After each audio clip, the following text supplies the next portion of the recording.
Part 1. The Betrayal. The envelope sat on my kitchen table like a coiled snake. Divorce papers. I stared at them until the words blurred, my coffee going cold in my hands. Marcus wants the house, the cars, the business shares, and your inheritance from Dad, my lawyer Patricia had said on the phone that morning. All of it. Marcus, my brother. The man who'd been my best man at my wedding to his now ex-wife, Rebecca. The same brother who'd cried on my shoulder when their marriage fell apart, who I'd supported through his darkest days. The brother who apparently had been sleeping with my wife, Vanessa, for the past 18 months. I should have seen it coming. The late-night work meetings. The way Vanessa's eyes would light up when Marcus entered a room. The secretive phone calls she'd take in the bathroom. But you don't expect betrayal from the people you love most. You don't prepare for it. Now they wanted everything. And in their greed, they'd made a critical miscalculation. I picked up my phone and called Patricia back. Give it all to them. Silence. Then, David, I don't think you understand. I understand perfectly. Give them everything they're asking for. Don't fight a single item. But David, your father's antique collection alone is worth. Patricia, I interrupted, allowing myself a small smile. Trust me. Just do it. Part 2, The Inheritance. 6 weeks later, I sat in Patricia's office as she slid the settlement papers across her desk. Marcus had already signed. So had Vanessa. They'd gotten everything. The 4-bedroom house in Riverside, both cars, my shares in the family manufacturing business, and most importantly, the contents of Dad's estate. His antique furniture collection, his library, and all the items stored in the climate-controlled storage unit downtown. I still think you're making a mistake, Patricia said, shaking her head. That antique collection, your father spent 40 years building it. My father, I said carefully, spent 40 years building a lot of things. I signed the papers with a flourish. It was done. They'd taken everything just as they'd wanted. Marcus had even sent me a gloating text. Thanks for being reasonable, little brother. Some of us just know how to win. I deleted it without responding. Winners celebrate too early. That night, I visited my father's grave for the first time since the divorce began. Pine Grove Cemetery, plot 447, beneath an old oak tree. I'd been avoiding it, unable to face him with the shame of my failed marriage and fractured family. But now I needed to tell him something. They took it all, Dad, I whispered, running my fingers over the cold granite headstone. Just like you said they would. Marcus always was greedy. You saw it before I did.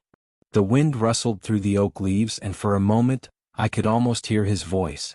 My father had been a brilliant man, an engineer who'd built a small manufacturing company into a mid-sized success. But more than that, he'd been a strategist. A planner. A man who thought 12 moves ahead. I miss you, I said. But I promise, I'll make sure your real legacy doesn't go to waste. Part 3, The Waiting Game. 3 months passed. I moved into a modest apartment, bought a used Honda Civic, and took a job as a project manager at a tech company. Good money, nothing extraordinary. Marcus and Vanessa moved into the Riverside house together, their affair now public and unapologetic. Marcus posted pictures on social media. Him and Vanessa hosting dinner parties in what used to be my dining room, using what used to be my furniture, drinking wine from what used to be my collection. The captions were always subtly mocking. Living our best life. Sometimes you have to take what's yours. Winners write history. I never commented. Never liked. Never engaged. I simply watched and waited. Rebecca, Marcus's ex-wife, reached out during this time. We met for coffee at a little place downtown, both of us refugees from the same betrayal. I'm sorry, she said, stirring her latte absently. If I'd known he was capable of this with you, I should have warned you. You couldn't have known, I replied. Marcus was always good at hiding who he really was. He called me last week, Rebecca said quietly. Wanted to brag about the antique collection. Said he'd had 3 dealers come look at it, and they estimated the whole lot at nearly $200,000. I sipped my coffee. That sounds about right. David. She looked at me with those kind, sad eyes that had first attracted my brother to her. Why did you let him take it all? Everyone's saying you just rolled over. That you're weak. Let them say it, I replied. The truth always comes out eventually. She studied me for a long moment. You're hiding something. I smiled but didn't answer. Part 4, the auction. 6 months after the divorce was finalized, Marcus decided to cash in. He'd quit his job at the insurance company, confident that the antiques and business shares would support him and Vanessa in style. He organized an estate sale for most of Dad's furniture collection, keeping only a few pieces he deemed the most valuable. I didn't attend, but Rebecca did as my eyes and ears. She sent me updates throughout the day. Big turnout. Marcus is in his element, playing the gracious host. First-hour sales topped $40,000. He's practically glowing. Just sold the Victorian settee for $12,000. He's telling everyone how he's always had an eye for quality. By the end of the day, Marcus had grossed nearly $185,000 from the sale. That evening he posted a photo of himself with a massive check, champagne in hand, Vanessa hanging off his arm. The caption, "Hard work pays off. Thanks, Dad." Thanks, bro. I stared at that post for a long time. Then I made a phone call. Mr. Harrison? It's David Chin. I think it's time. Are you certain? Came the crisp British accent on the other end. Once we begin, there's no reversing course. I'm certain. Very well. I'll make the necessary arrangements. Shall we say Thursday at 2 p.m.? Perfect. I hung up and poured myself a glass of the cheap whiskey I'd been drinking since the divorce. Not the $300 bottles I used to enjoy, those had gone to Marcus. This was $15 rail whiskey and it tasted like victory. Part 5, the real inheritance. Thursday arrived with unseasonably warm weather. I dressed in my best suit, a new one, nothing from my old life, and drove to the offices of Harrison & Cole International Art Acquisitions. Nigel Harrison greeted me in the lobby, a distinguished man in his 60s with silver hair and an impeccable three-piece suit. We'd met exactly once before at my father's funeral, where he'd pressed a business card into my hand and whispered, "When you're ready, call me." Your father and I had an arrangement. He led me through a maze of corridors to a private viewing room. And there, spread across multiple tables under perfect lighting, was my real inheritance. The collection is exactly as your father left it, Harrison said, gesturing to the artifacts before us. Authenticated, catalogued, and preserved according to his very specific instructions. I walked slowly along the tables, my heart pounding. Chinese Ming Dynasty vases, each worth more than my old house. A Caravaggio sketch that had been lost to history for 200 years. First edition books signed by authors long dead, Hemingway, Fitzgerald, Poe. A collection of ancient Roman coins that museums would kill for. Medieval manuscripts. Renaissance jewelry. A Viking sword authenticated to the 9th century. How much? I asked, my voice barely a whisper. Harrison consulted his tablet. At current market values, conservatively, we're looking at approximately $4.7 million.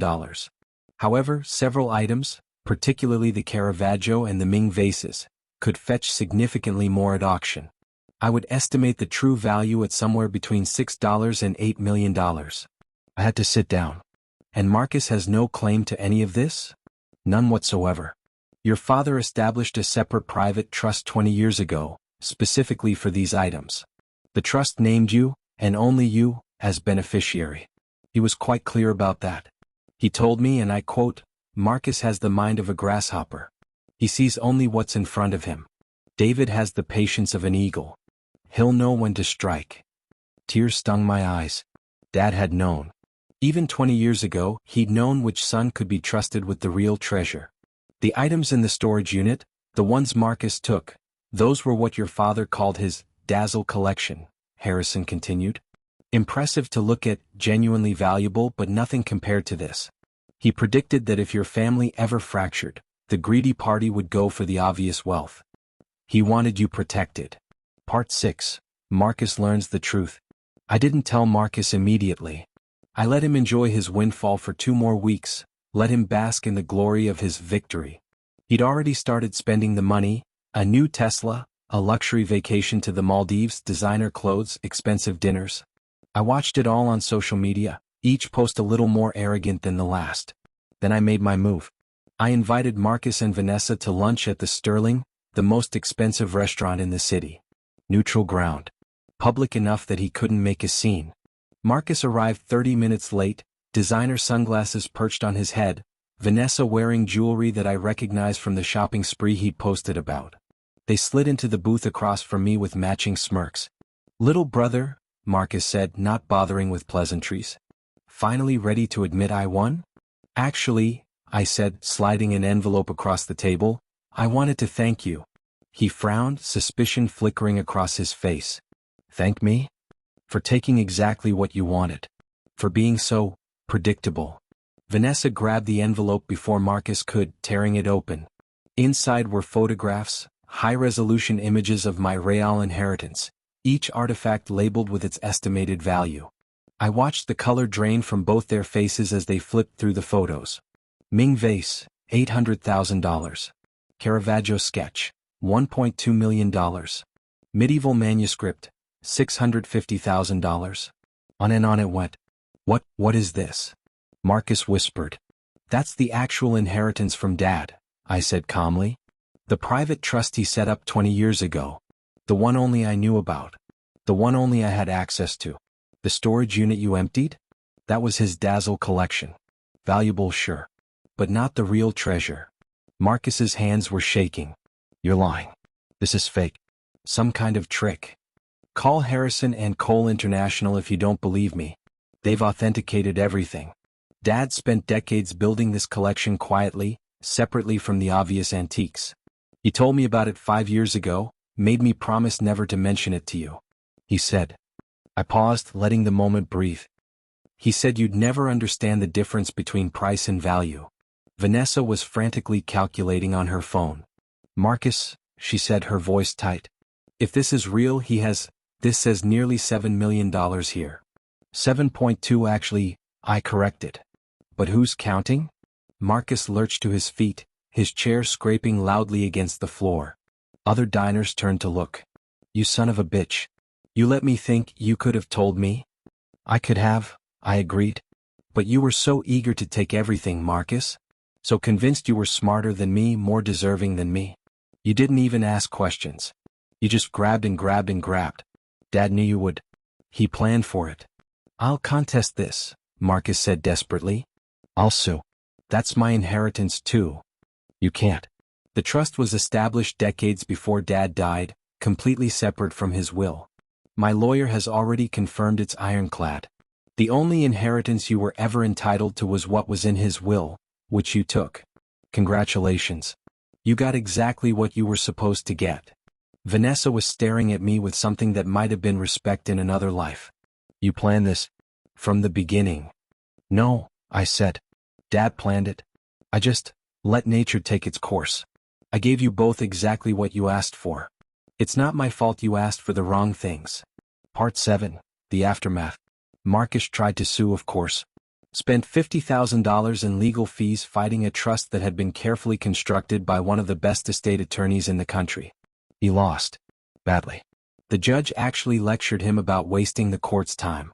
The irony was delicious. The money from Dad's antique sale, the $185,000 Marcus had been so proud of, evaporated quickly. The Tesla payments, the credit cards they'd maxed out during their victory lap, the luxury vacation, all of it came due. Within a year they had to sell the Riverside house just to stay afloat. I didn't buy it, though I could have. Someone else deserved that honor. Rebecca had been working on rebuilding her life, taking classes for her real estate license, which she'd put on hold during her marriage to Marcus. When the house went on the market, I helped her secure the financing. She bought it for $75,000. Less than market value. Marcus was desperate, and moved in with her daughter. "This feels like justice," she said the day she got the keys, standing in the living room where Marcus and Vanessa had hosted their gloating dinner parties. "It feels like closure," I replied. As for me, I kept my modest apartment and my Honda Civic. I sold a few pieces from Dad's collection, not the Caravaggio or the Ming vases, those I'd never sell, but enough to set up a comfortable trust for myself. I invested the rest wisely, set up a scholarship fund in Dad's name, and donated several pieces to museums where people could actually appreciate them. I also started dating again. Sarah, a curator at the art museum where I'd donated one of Dad's Renaissance paintings. She appreciated history, understood the difference between price and value, and had no patience for games or deception. On our third date, I told her the whole story. "Your father sounds like he was a remarkable man," she said. "He was.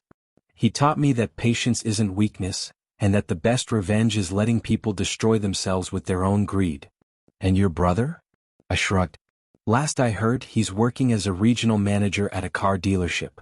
Vanessa left him 6 months ago for someone with more money. Turns out loyalty wasn't her strong suit." Sarah laughed, then turned serious. "Do you hate him?" "Marcus." I thought about it.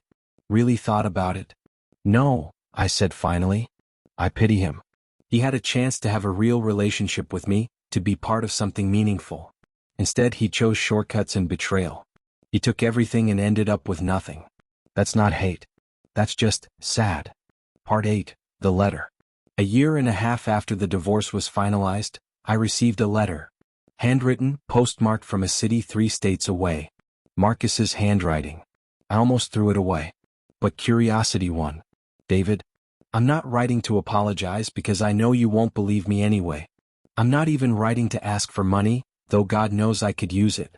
I'm writing because I finally understand what Dad was trying to teach me. What you tried to show me. I was so busy trying to win that I never stopped to ask what the prize actually was. I took your wife, your house, your cars, your inheritance. I thought I'd beaten you. I thought I'd finally proven I was the smart one, the successful one, the one Dad should have respected more. But I hadn't won anything. I just collected expensive things. And expensive things disappear, David. They get sold or repossessed, or they walk away when someone richer comes along. You lost everything and somehow ended up with more than I ever had. Not just money, though, yeah, that hurts, but peace. Purpose. A life that means something. I don't expect forgiveness. I probably don't deserve it. But I wanted you to know that I finally get it. Dad was right about both of us. You were always the eagle. I was just the grasshopper." Marcus. I read the letter 3 times. Then I did something that surprised even me. I wrote back. Epilogue, 5 years later. "Marcus and I will never be close again. Some bridges, once burned, can't be rebuilt, only replaced with something different. But we're cordial now. We meet for coffee twice a year, talk about our lives, carefully avoid the painful subjects. He remarried, a kind woman named Patricia who's good for him, who doesn't tolerate his more selfish impulses. They have a modest house in the suburbs and a baby on the way. He seems content. Not happy exactly, but content. Learning to appreciate what he has instead of coveting what he doesn't. As for me, Sarah and I got married in a small ceremony last spring. Dad's Caravaggio sketch hangs in our living room, the only piece from his collection that I kept for myself. Every time I look at it, I remember his wisdom, his patience, his ability to see beyond the obvious. The divorce took everything from me. The house, the cars, the marriage, the relationship with my brother, all of it gone. Marcus thought he was taking my treasures. He had no idea he was taking my burdens. What he left me with, what he couldn't see, couldn't understand, couldn't value, was freedom. Freedom from a wife who didn't love me. Freedom from possessions that owned me rather than the reverse. Freedom from the burden of a brother who saw me as competition rather than family. And he left me with Dad's real gift. Not the Ming vases or the Caravaggio or the millions of dollars in art and artifacts. Those were just objects, however beautiful and valuable. The real gift was the lesson. That patience outlasts greed. That wisdom beats cunning. That sometimes the best way to win is to let your opponent take everything they think they want. Marcus took everything in the divorce. He had no idea what he was really taking.